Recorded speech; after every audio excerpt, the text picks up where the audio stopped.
Hi guys, welcome to Targeted Fit Career Consulting.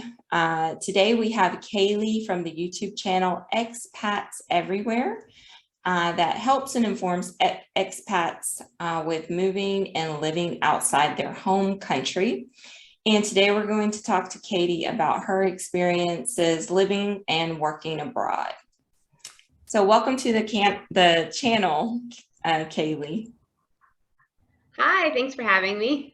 Oh, you're welcome. So we'll jump right in. And first, let's just talk about where you are right now. Currently, my husband and I live in Porto, Portugal, and we have a daughter who's almost 2 and a small dog with us. Awesome. All right. So since we're going to talk about careers, we know right now you're doing the YouTube channel.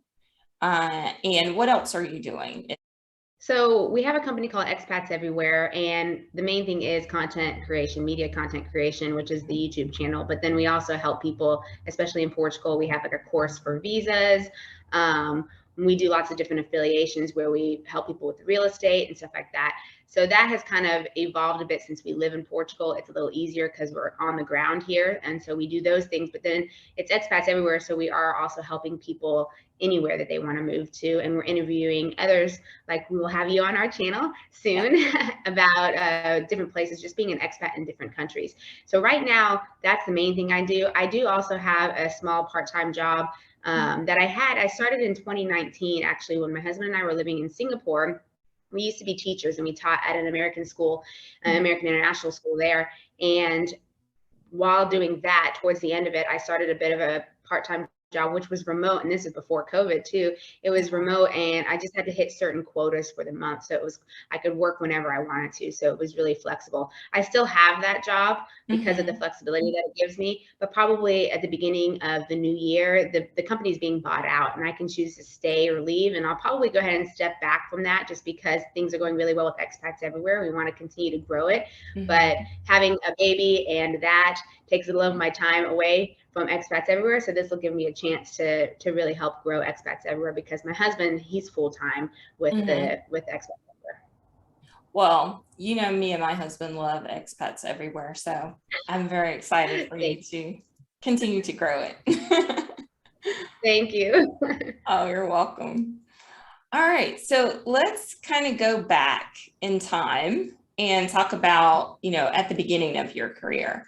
So when you graduated college, what was your original plan for a career? I actually went to school for psychology, which I have never used. I mean, never officially used, I guess. I really enjoyed psychology when I was in college.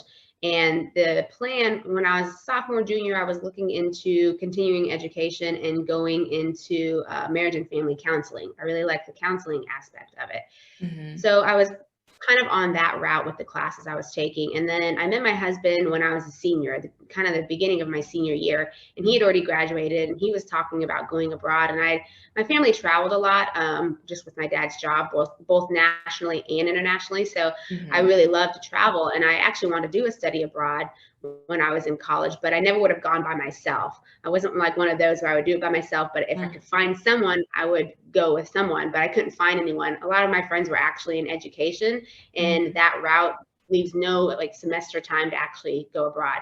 So I met him my senior year and he was talking about moving abroad and I was already kind of like, do I really want to go into extra school? Do I want to take a break? And so when he said, I'm thinking about moving abroad, this is before we were dating, I was like, wait for me and I'll go with you. And of course, he was really hesitant because he was planning to go around January of 2009 and I was finishing up college. So I said, just wait until May when I graduate and I'll go with you.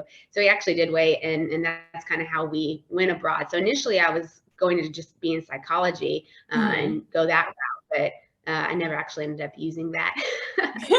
Funny enough. Cool. That's kind of funny because my husband, when we first met too, I was planning to move and he was like, can you wait like just a little? That's so, yeah. How funny. So similar. Yeah. So then we ended up living abroad. So that's awesome. Cool. All right. So let's talk about what type of, well, we've talked about what types of roles you've had. like presently, but living abroad, what types of roles have you held? So when we first moved, we moved to Spain, and I was an au pair, which is a live-in nanny.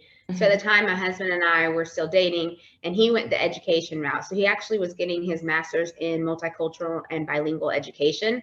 And with that, he had a practicum where he worked at the school. So that was his first year. And then I was an au pair, so I lived with the family that I worked for, and so just like a live-in nanny stuff. And then our second year, he continued in education. He was done with the school, but he stayed on with his school that he had his practicum with, and it was like a full-time job. So I was doing childcare, which it's funny, like I had a lot of friends, like I said, in education, and I always said, that sounds like the worst job ever. I would hate to be a teacher. You guys are crazy. And then I ended up being one, but I really love taking care of kids. So I had been a nanny for summer jobs in between, when I was in college and things like that. So I had a lot of childcare experience. So I brought that into my first job living abroad in Spain. And I think that the au pair route for a young single female in Europe is really great. They really take care of you. You can have really good experiences. It kind of depends, of course, on the family that you work for. But I had a great family and this is 2009, and I still keep in touch with them. And when we're in Spain, or if they're kind of near where we are, then we get together. So my first job was just childcare. But then as we decided to continue this lifestyle living abroad, it became very evident that I needed to get into education, because that was the best way to work in different places. So our plan was kind of just to move to a country and base ourselves there in that region, so that we could travel and experience the region and the different cultures of the country we're in and then around. So towards the end of living in Spain, I got my TEFL, some of those lower level things, and we then moved to Korea. So from Korea, and that was 2012, I've been in education. I started off in the public system there in Korea, and then we lived in Saudi Arabia, and we taught at a university there. And then Singapore, we kind of like moved our way up. We ended up getting online. We got our state licenses for teaching while we were in Korea, actually. So then by the time we made it to Singapore, we were working at an American international school. So at first it was childcare, and then it was education. And then now in Portugal, it's completely different. We're not in education at all anymore. We're working for ourselves now. Right. So how did you go about getting that online license for teaching? Because I think a lot of people might be interested in that. There's a really great program called Teacher Ready, and it comes out of University of West Florida. So you can do everything online there. And then what worked for us is you have to have in-class teaching hours, and I don't know what that looks like now, but since we were actually teaching, it was our job in Korea, that was sufficient for our teaching hours. So we just had one of our teachers, that was our mentor anyway in Korea, sign off on the hours that we were actually teaching, that we were getting in classroom hours. So we did everything online. You had your classes online, and then you had your teacher signing off on the fact that you were implementing the different, lesson plans and stuff that you were creating online. So it's a really good program. I would highly recommend it. We got in when it was fairly new, but it's still around. It's called Teacher Ready, and you can get, and it's your actual state license. So we have friends who actually got it as well, and then they ended up teaching in Florida for a few years, and now they're back abroad in Korea. So it's definitely possible to use it abroad or to use it in the States.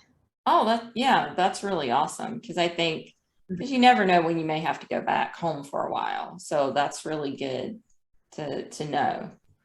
And then, so with the au pair, like what types of skills did you leverage to move into education? That's a good question, because I had zero experience in actual classroom teaching when I moved to Korea. All I had done was the TEFL, so it's kind of like a lower level class, which now the TEFL doesn't hold as much weight as it did back then, because this was a while ago and the TEFL was still a really big thing. Now it's okay if you have it, but having a state license definitely holds a lot more weight. So so it's a good question, because I didn't have any experience and all I had was this TEFL. So the good thing was at that time Korea was they were building up their program, so it was okay if you didn't have any experience. Your pay was a little lower, but the fact that you held a passport from an English speaking country, and that I had some sort of certificate in education, education, especially like, ESL kind of education. Right. That was good enough for me. And then the fact that I did have on my resume my child care experience. So I knew I had worked with kids, and it was a different capacity, but I still understood kids. And actually being an au pair, she brought me in to teach the little girl English. That was the main thing, like not only take care of her, but also she wanted a native English speaker in the house so that the little girl grew up bilingual. So in a sense, I was, organically teaching her. So, you just kind of put some of those little things on the resume, about how you're teaching in that sense. And it was sufficient for Korea at the time. Okay, awesome. Yeah, I think that's one of the challenges, especially with women that I work with. They're always like, oh, but do I have the skills? And I'm like, yes, you do. So that's really awesome that you're able to pivot with that. So I think that one thing that, real quick, one thing that's important is when you're creating your resume or your CV, even if it seems like you are pivoting jobs, if you have any sort of little experience, you want to kind of use the right words to explain that. So when I did have my CV, even though I wasn't an actual teacher, I did use that word, like teaching, as an au pair. So just kind of giving those little keywords to, I know that this is a different career or this is a different job, but I'm still using these certain skills that I will use in the classroom. So when you are pivoting, I think when you do your resume or your CV, choose your words wisely that fit the job that you're applying for. Yeah, I always tell my clients to look at the language that's in the job ad and use that. And so then it makes them feel more familiar with you and say, okay, yeah, they do have these skills. So yeah, that's a really good tip. I definitely agree with that. So what about challenges? Did you find any challenges in your job searching for positions abroad?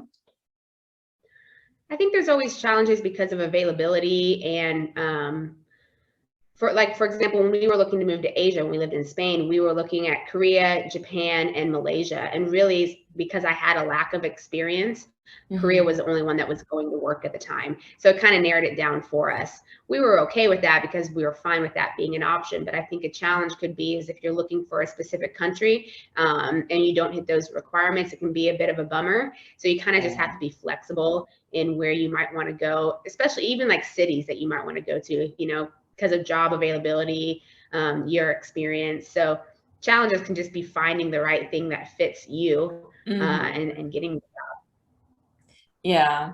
And that's just the thing with moving abroad, right? Is finding the thing that fits you anyway. So so when moving abroad and looking, I guess, for a job, is there anything that you would have done differently or that you wish you had have done differently? I don't know if I would have done things differently, but like I was saying before, like since I had a TEFL, that actually worked then. I don't think that would work right now. I know that some people are interested in like, oh, should I get the TEFL? But it just doesn't carry as much weight as it used to. So things are definitely different now. They've evolved and they're requiring higher, more experience or experience at all, or just higher things on your CV. So I don't know, for us, like it worked because I think we got in an early stage.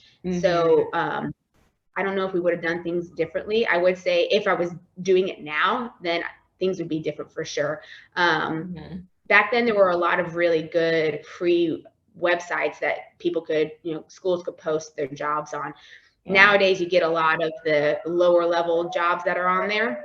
So I would say if I was doing it now, I would get on a paying portal, jobs, like a job portal for whatever your field might be. But if this is an education, you've got a few that are really good. You pay for it, but it's worth it.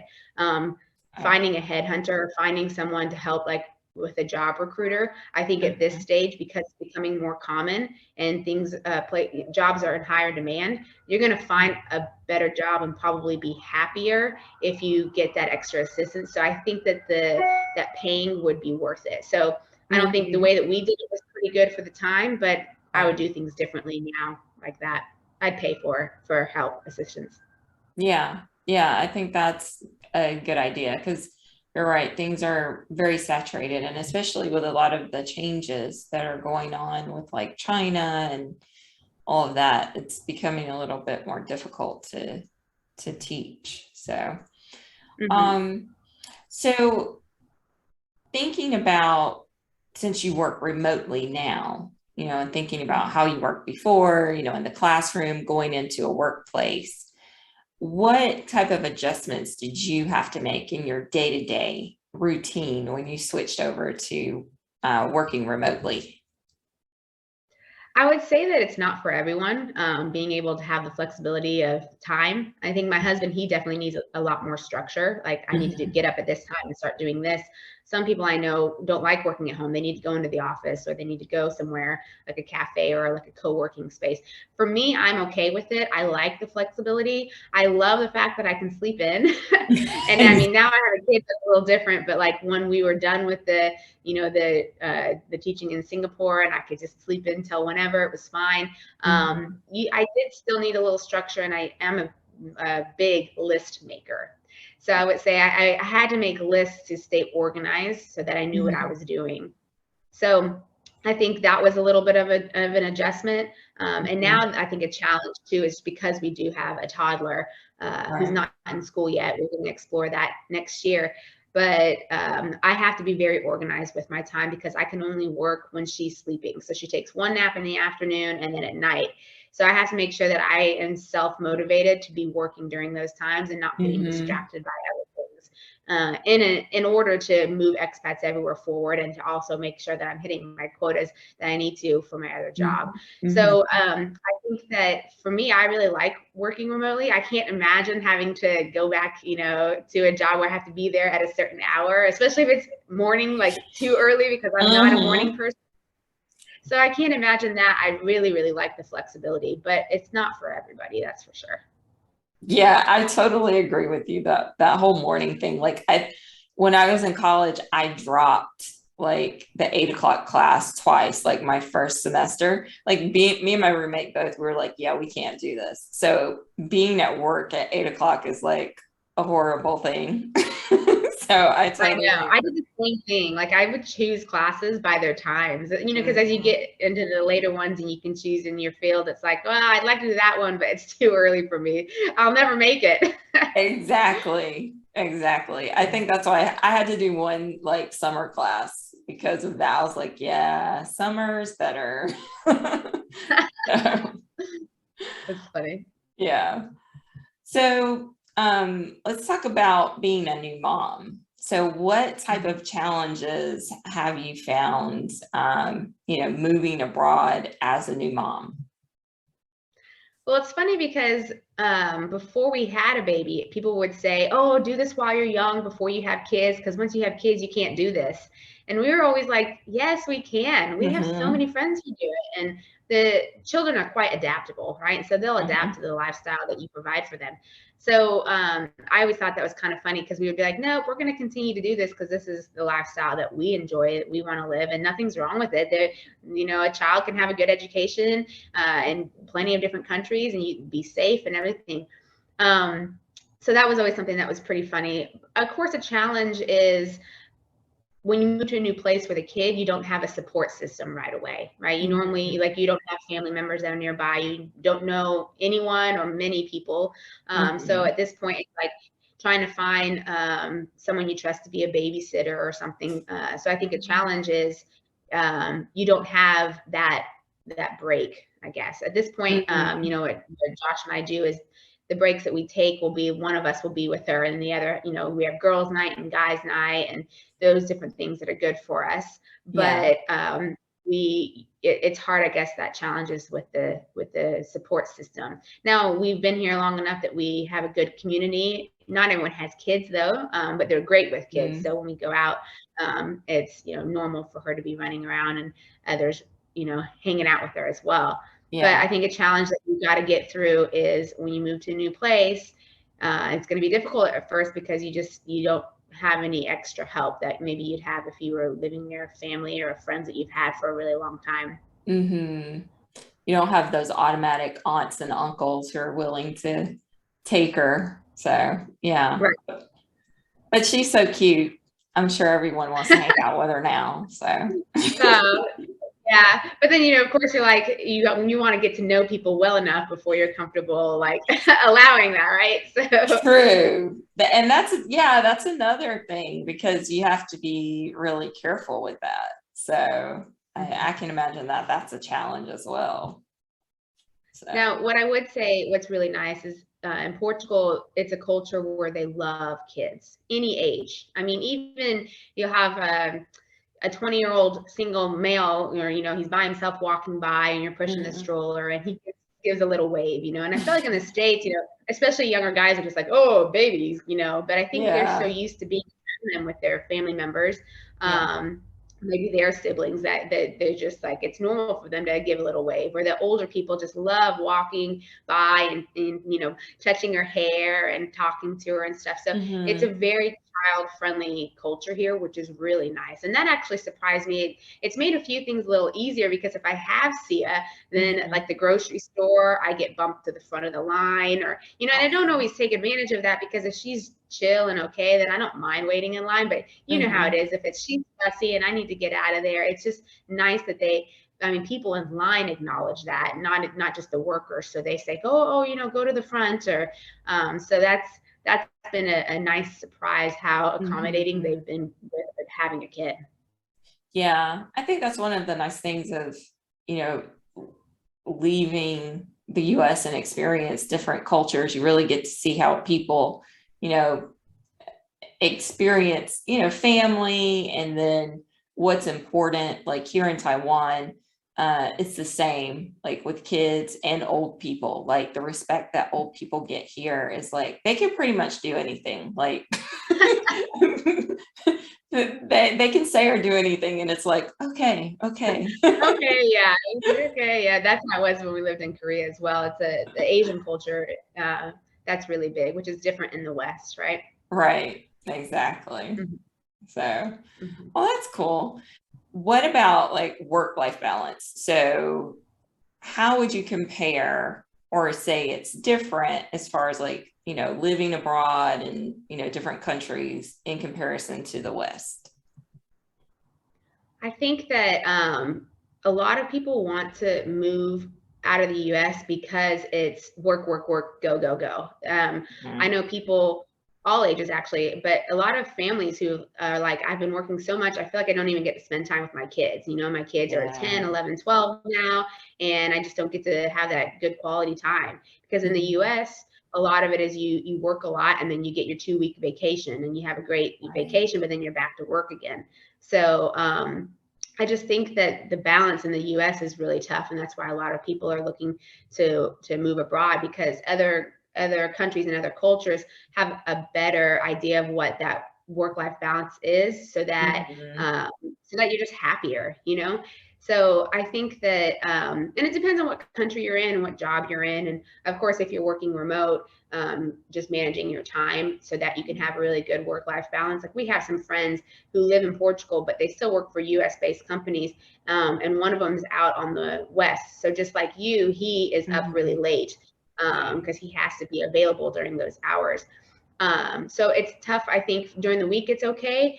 But it's tough, I think, on a Friday night, because he can't really do much on a Friday night because he has to be working late. So then a Saturday night, that's when they do a lot, and they can even do stuff on Sundays because they can sleep in and everything and don't start work until later on Monday. But they've figured out, even with those crazy hours, a really good balance, and they still are able to go out and eat, lunches and everything. And so I think that other cultures have just done a better job of not making life all about work. So having a good balance and having it where you're not living for the weekend, right? Where you're not so looking forward to the weekend, and then you go crazy on the weekend, and then you're bummed that it's Monday morning. No, you'll see weekdays that people will be out just having a good time, restaurants, bars in the evening, and no big deal. It's about the same on weekends. So it's not super crazy, people going crazy on weekends. So I just think that culturally, the U.S. has cultivated this go rat race kind of thing, and other places have just they don't do that. So it's just more comfortable. You can have just a happier more peaceful kind of life, I guess. You work, of course, you work because you have to make money and sustain yourself, but your whole life is not about making money. Exactly. And I think it makes you a more well-rounded person too. So like I have friends as well that have kids, you know, and they've been abroad and people were like, oh no, you can't do that. But, you know, like their oldest daughter, one of my friends, their oldest daughter is trilingual, you know, so it's like that's unheard of in the States really for a kid. And but then, you know, she's so in touch with like different cultures and she's so willing to like go and learn, you know, new things. Like she'll just pick up, she's like, oh, I just want to learn Dutch, you know, just because. So I think that's really, it really does, like I said, make you more well-rounded and just make you have a better quality of life and experience things that you definitely wouldn't experience if you just stayed in the West. So. Right. I mean, I think that that's a great gift that you can give your kid. You can give it to yourself as well, but also to your kids who aren't making the decisions. I mean, it's just going to open up a lot more doors, the fact that she's trilingual and the fact that she's more open-minded to go and do those things, you know, and be okay with it. You know, take that leap, because I think a lot of people are afraid to take that leap. So I just think that's awesome to give your child that experience and just see that there's more out there than the country that you're from. And nothing's wrong with that if you don't want to leave. It's not for everyone. It's definitely not for everyone. But those who are considering it, it's great to just try it out and see if it works, because it opens up a whole new world, really, when you can be exposed to different cultures and different languages and stuff. And it's great for you as an adult or to give your kids as well. Yeah, totally. So what would you suggest, you know, in thinking about women who are looking to move abroad, and what types of recommendations would you give them for, you know, looking for work and, you know, looking for a place to move abroad? I think a lot depends on what field you're in. Remote work, just because of what's going on right now, is just becoming more and more popular. So a lot of people, like, their companies are allowing them to work remotely. I think a big thing you have to find out is if you can work remotely out of the US. So if you're from the US and your company is allowing you to work remotely, we know a few people who have wanted to move abroad, but they're logistically, their company has said you can't do that. So first, you know, if you have a company already, check with that. Other than that, like I was saying earlier, I think right now it's a good time to have a job recruiter or a headhunter that can help you find a job that is in the field that you would like. And for females, I mean, if you're single, safety is probably something to look into, and that's also like a comfort zone thing. Some ladies are a little more adventurous in being okay walking around places by themselves. Others prefer not to. So there's different websites that have like safety indexes of the countries. So check for safety. And even if you're not single, that's something that, you know, I was looking at, especially now that we have a child, you think about those things. Exactly. So safety would be a big thing. Finding a job would just be, I think, hiring someone right now is just going to make your life a lot easier. To me, I think it's worth the money to go ahead and do that. Let them find the job for you. And then a lot about where to go is about personal preference. You know, you're like the European lifestyle, you've got the cafe culture. So if that's something you're looking into, you've got Latin America, which maybe won't have all of the comforts that you find in the US, but that's okay. Some people don't want that, you know, and they want a bit more just kind of laid back, lower, you know, slope kind of pace of life. You've got that as a possibility. Asia, I mean, sometimes Asia is quite of a culture shock for people, but they want that. They want something completely different. So location wise, it kind of depends on your comfort level and what you would like to do. Okay. All right. Well, those are all the questions I had for you, Kalie. Thank you so much for sharing all this wonderful knowledge for women out there. I'm sure that everyone will appreciate it. So you've given us a lot of great tips.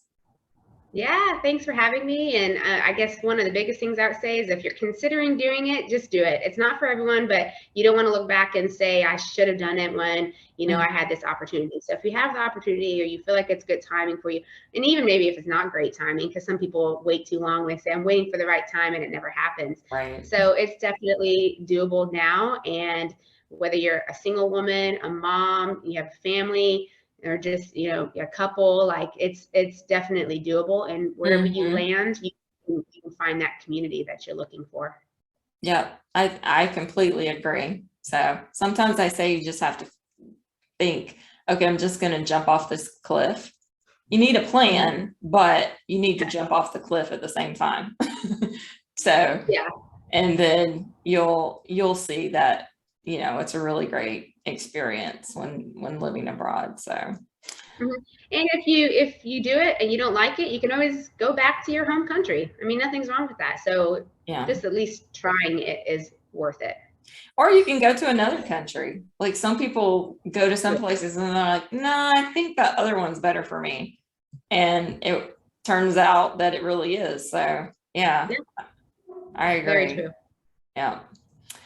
All right, Kalie. Well, thank you so much. We appreciate you coming to visit us today. And that's all we have today. So thank you guys for watching this video. Please remember to like and subscribe, and we'll see you next time.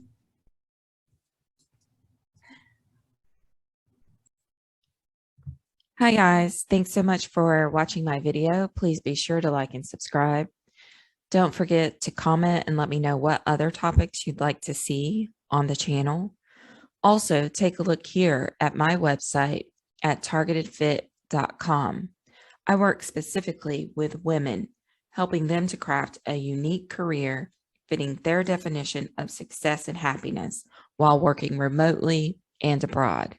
Take a look at my coaching services and book today. Hope to talk to you soon. Have a great day.